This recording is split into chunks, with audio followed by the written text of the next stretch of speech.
Welcome back to the Belouizdad podcast channel. I'm your host, the HOD of the BSB. Like, share, comment on the video, subscribe to the channel, enable notifications to receive all the updates from these episodes of the African podcast, the CAF Champions League Road, episode 6, and also the main podcast on Spotify, Google Podcasts, or any other platform. And you can follow us on social media, site BSB on Twitter, page SitePod on Instagram. You are more than welcome in this episode.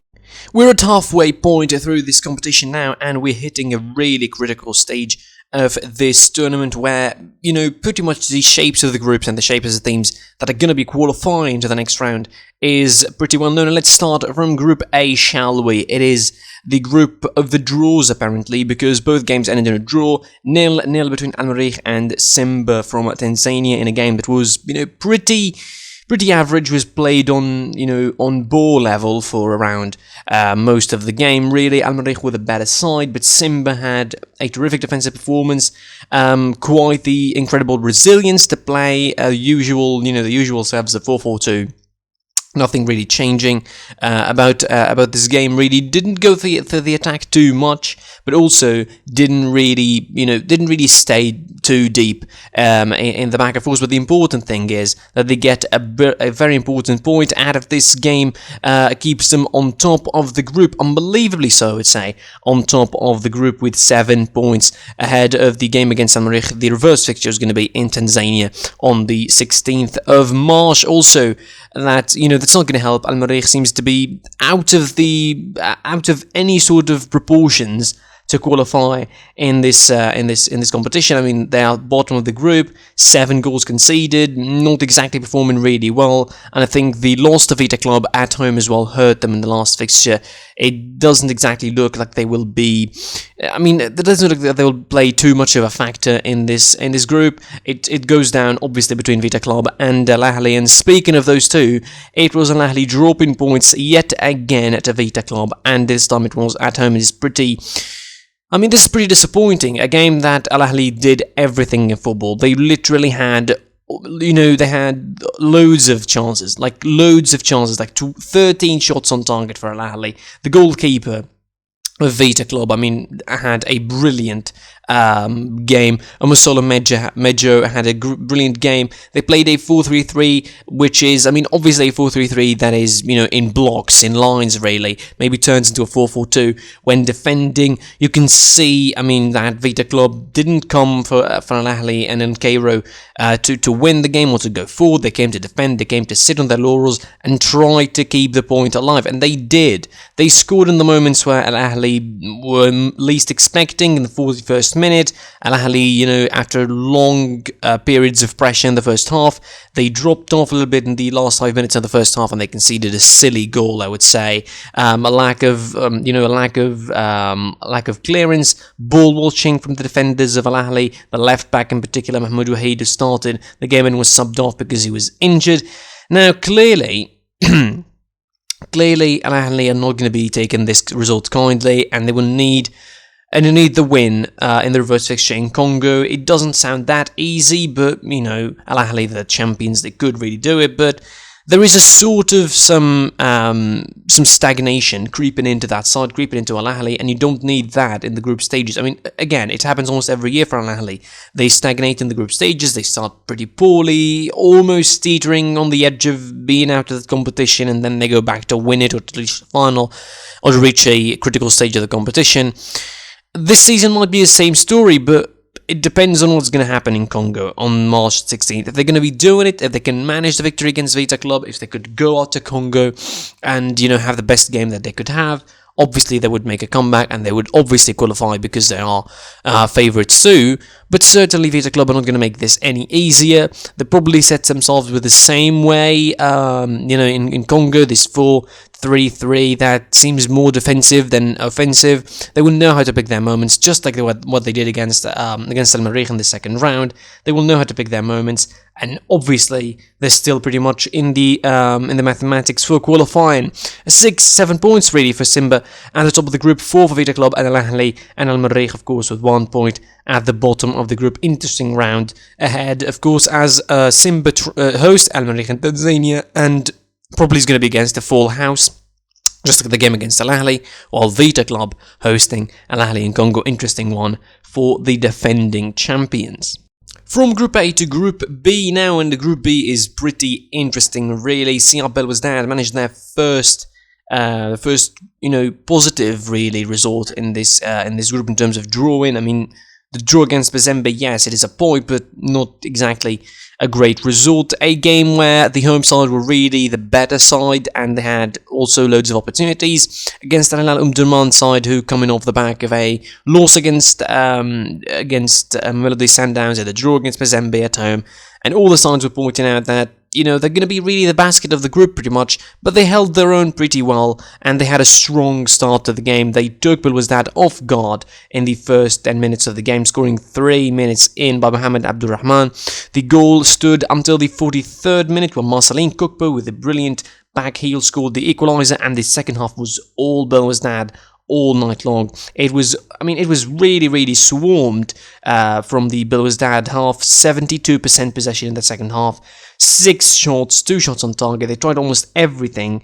I mean, the number of passes was ridiculous. The number of crosses was played as well was ridiculous. Like 20 crosses were played from Belouizdad only in the second half. Like overall, they played around 31 crosses. I mean, coming in, they're trying to vary the methods. They played long balls, they played short balls, but they couldn't be successful. Just couldn't score and couldn't break down the defense of the Sudanese side again, sitting up in the 4-4-2.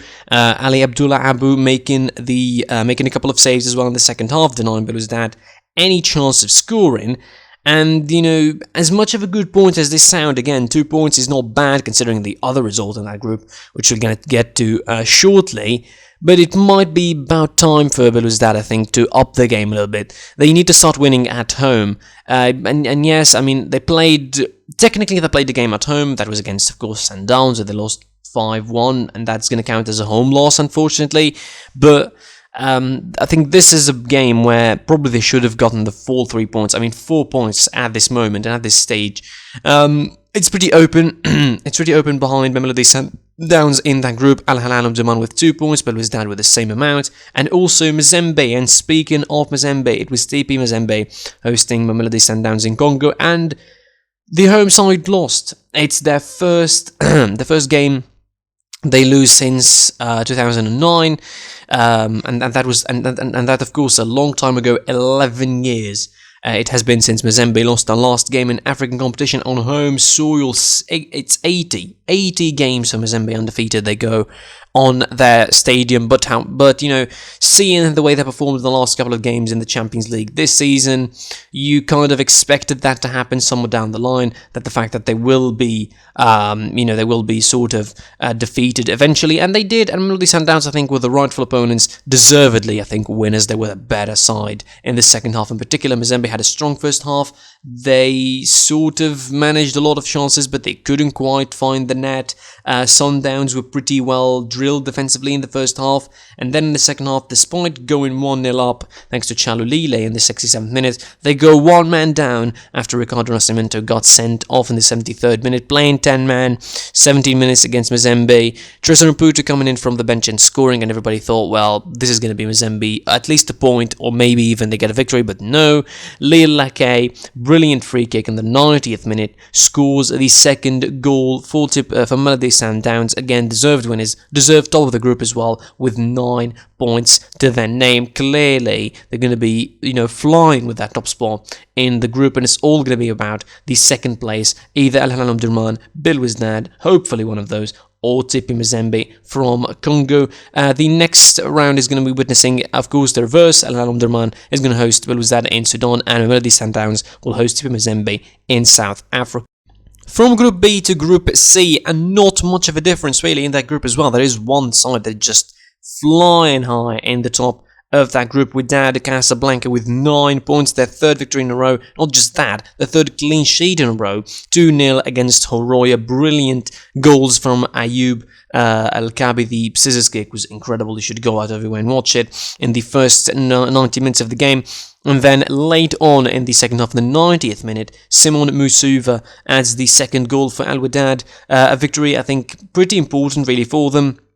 finishing the first part of the Champions League group stage, the first 3 fixtures undefeated, without a goal conceded, 9 points, performing brilliantly. Clearly they're going to be going through as top of that group, favourites to win that competition as well, and I think you could not say a lot more than what you usually say about Wydad Casablanca. They're really well drilled. The Tunisian coach Fawzi Benzarti is really, doing well with them at the moment, both in the league and in the Champions League as well. They could really go and win it. I really fancy them as probably the number 1 pick, because from what I see at the moment, TP Mazembe are not good. Mamelodi Sundowns are the ones that could really put a challenge to Al-Wydad. There's also Al-Ahly not being well, Zamalek not performing really well. We're going to get to them in a bit. And you have also, the usual kind of suspect in Esperance Tunis, who could be just lying around the corner waiting for an opportunity and waiting for their moment probably to get into the race properly. But for Wydad Casablanca at the moment, they're really performing really well. And the fact is, again, favourites to win the group, and easily, I would say, one of the best sides, and maybe the best side in the Champions League so far. Performances incredible. They dominate their opponents in the 3 games. They don't give their opponents a lot of chances. They don't give them any chances at all. Horoya didn't have any shot on target whatsoever, and it was complete domination from Wydad, mostly in the first half, because in the second half, it was pretty 50-50, almost literally, between the two sides. Again, the most important part of the thing is Al-Wydad keep the clean sheets, 3 points, 3 points in this game, 9 points overall, and they're going pretty well about their competition. I really fancy them as well to go maybe and have the 6 points or the 9 points left in that competition and go 18 and have the perfect sort of run. I fancy them to do so. Potentially draw here or there might happen, but I don't think they're going to be losing anywhere soon in this competition. Not certainly to Atletico Petróleos de Luanda, who lost against Kaizer Chiefs in the other game of that group 2-0 in South Africa. Set piece defending was the mistake of the first goal. Bad set piece defending from Atletico Petróleos in the half an hour mark. Eric Matoho scoring the first goal for the South African side, and then Happy Machani scores the 79th minute winner, the second goal for Kaizer Chiefs, giving them crucial 3 points again, and 4 points they are now, taking advantage of Horoya's loss to Wydad Casablanca, and they go joint second or third on goal difference behind Horoya, of course. The two sides drawn when they met head-to-head, so that could be a potential decider eventually who's going to go through in the second spot, considering that they face each other in the 5th round, of course. 9 points for Wydad, 4 for Horoya, 4 for Kaizer Chiefs, and 0 for Petro Luanda. They go bottom of the group, pretty hopeless really, 5 goals conceded and 0 goals scored for them. The next round, of course, is going to be witnessing Wydad Casablanca going to face Horoya in Conakry, and Atletico hosting Kaizer Chiefs in Angola. Definitely, it's all about the second place in that group. And finishing off with the tightest group, and obviously the group that's still all up for grabs until the last fixture, it's Group D, and it's all about Esperance Tunis and Zamalek, but I'm going to leave that on the back burner now, and I'm going to be just praising MC Algiers for that performance against Tunguit in Senegal. They went out and they had a, depending on the result, the nature of the result, it's going to be sort of a hard-earned 1-0 victory, and definitely, it was hard-earned. They scored pretty early in the first half by Abdel Nour Belkhair in the 14th minute, and then they just sat back, and they conceded a lot of opportunities against Tunguit. Tunguit, dominated them. They played better. The fact is, Mouloudi, MC Algiers, scored only the one shot they had in the whole game. It's not just the shot they had on target the whole game, it's the one shot they had the whole game. They didn't muster anything whatsoever aside from that, and they still managed a victory because they defended really well, didn't allow lots of spaces for Tunguit's wingers in particular, who were pretty dangerous in the first couple of games against Esperance and Zamalek. 3 points for MC Algiers. That would do them really big favours, I think, before of course hosting the Senegalese side in Algiers in a game that supposedly will be the game that will take them to the next round if they win it, depending, of course, on the result of the other game, which is going to be between Zamalek and Esperance in Egypt. And speaking of that, Congratulations for Esperance, finally slaying their demons from last season. As I mentioned early on, of course, this was a game that, Esperance played it smartly. Question mark, really. The start was pretty slow.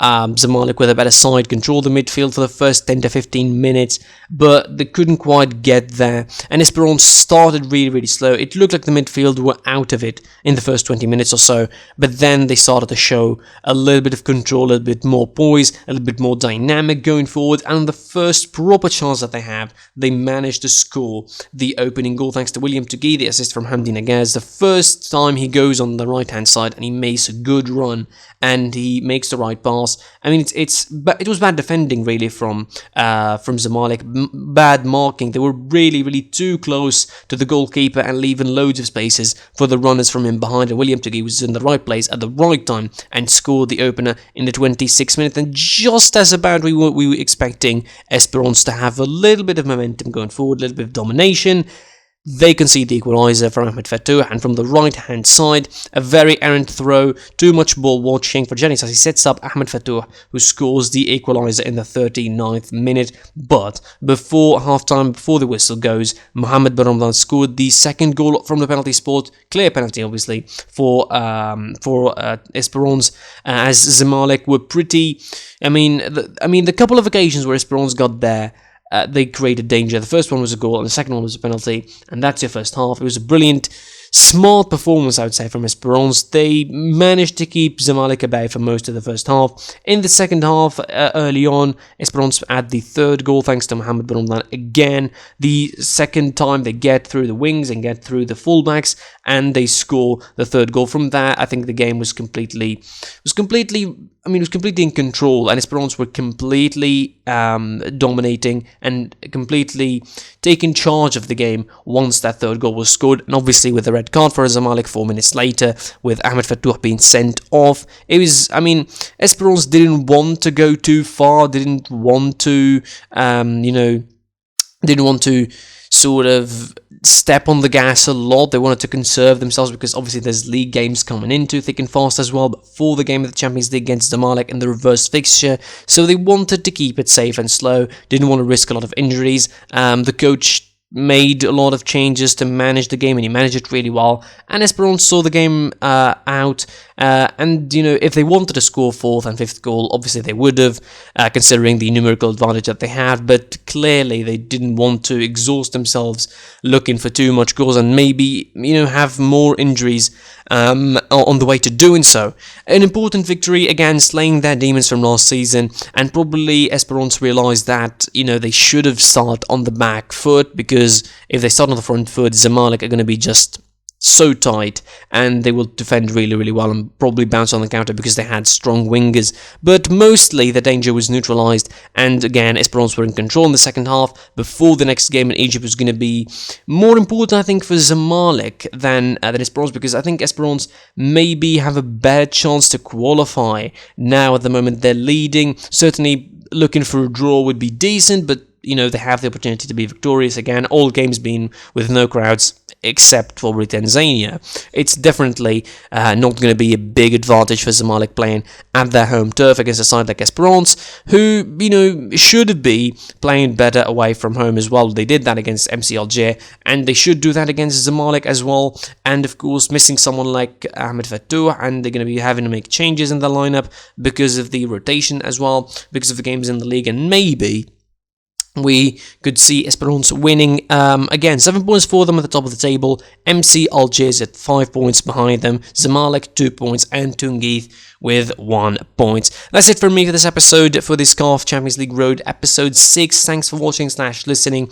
Like, share, comment on the video, subscribe to the YouTube channel, enable notifications to receive all the updates from these podcast episodes and the main podcast episodes that you can listen to on Spotify, Google Podcast, or any other platform. Follow us on social media, PSP on Twitter, on Instagram, and until the next time, I'll be seeing you soon. Goodbye.